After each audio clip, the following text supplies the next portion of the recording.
ఒక టీవీ ఇంటర్వ్యూలో మాట్లాడుతూ ప్రతిపక్షాన్ని భూస్థాపితం చేస్తాడంట. ప్రతిపక్ష నాయకుడు పేరెత్తి ఆయన ప్రతిపక్ష నాయకుడిని భూస్థాపితం చేస్తారంట. ఆ ఎల్లో మీడియాకి సంబంధించిన ఓనర్, ఆ టీవీ ఓనర్ ఒకడు అడుగుతాడు, ఎప్పుడు భూస్థాపితం చేస్తామని. ఈయన అదిగో మొదలు పెట్టేశాను, చేస్తూ ఉన్నాను, త్వరలోనే చేసేస్తాను ఈయన అంటాడు. ఆశ్చర్యం, 76 ఏళ్ళ ముసలాయనైనా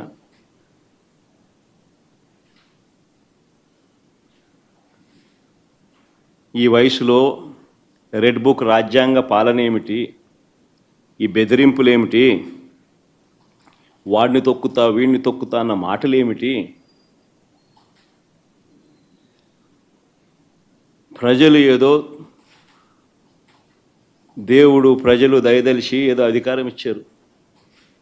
ఇచ్చిన అధికారంతో ప్రజలకు మంచి చేయడానికి పోయి, మంచి చేయాల్సింది పోయి, ఇచ్చిన హామీలను నెరవేర్చాల్సిన బాధ్యతను పక్కన పెట్టి అబద్ధాలతో మోసాలతో పరిపాలన చేస్తూ,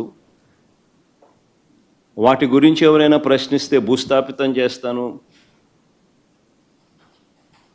అనే మాటలు మాట్లాడుతూ ఉన్నాడు ఈ వ్యక్తి.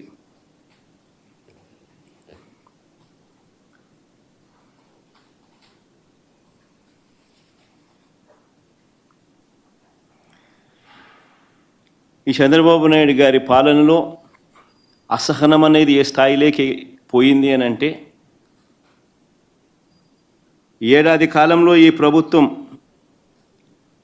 ఈ ప్రభుత్వంలో ఏ ప్రభుత్వము కూడా గతంలో ఎప్పుడు చూడని విధంగా వ్యతిరేకతను చంద్రబాబు నాయుడు గారు ఈరోజు చూస్తూ ఉన్నారు.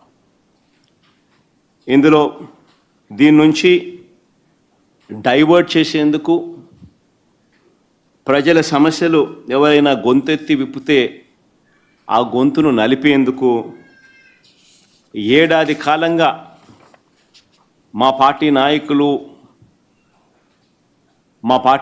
నాయకులపై చంద్రబాబు నాయుడు గారు పెడతా ఉన్న తప్పుడు కేసులు నిజంగా చూస్తే ఆశ్చర్యం కలిగిస్తాయి.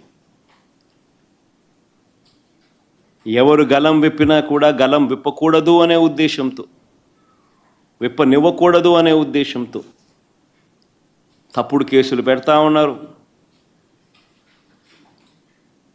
టాపిక్లు డైవర్ట్ చేస్తూ ఉన్నారు. ఈ తప్పుడు కేసుల సాంప్రదాయాన్ని మరింతగా కొనసాగిస్తూ మొన్న కరెక్ట్గా నా ప్రోగ్రాంకు ముందు రోజున టాపిక్ డైవర్ట్